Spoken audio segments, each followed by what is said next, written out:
আমাকে যদি প্রশ্ন করা হয় পৃথিবীতে মেয়েরা স্বার্থপর না ছেলেরা স্বার্থপর, আমি উঁচু গলায় চেঁচিয়ে বলে দেব আমরা ছেলেরাই স্বার্থপর। আমি সমাজে অনেক বিধবা নারীকে দেখেছি যে স্বামী মারা যাবার পর আবার বিয়ে না বসে যৌবন এর মোহ ত্যাগ করে হাতের মেহেদির রং উঠে গেছে মাটি কেটে মৃত স্বামীর সংসারের হাল ধরতে।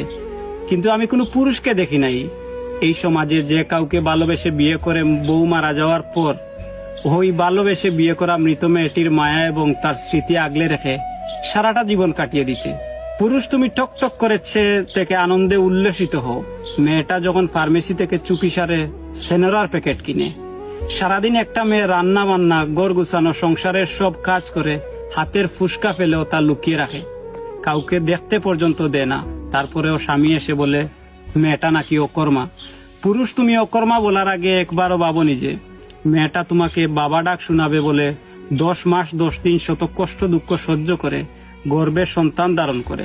তারপরেও তুমি কি করে পারো স্বার্থপর হতে? 12 হাত কাপড়ে ঢেকে রাখা মেয়ের দেহ থেকে কাপড় সরিয়ে নেওয়ার আগে ভাবতে পারো না তোমার ঘরের মা বোন ও একজন নারী।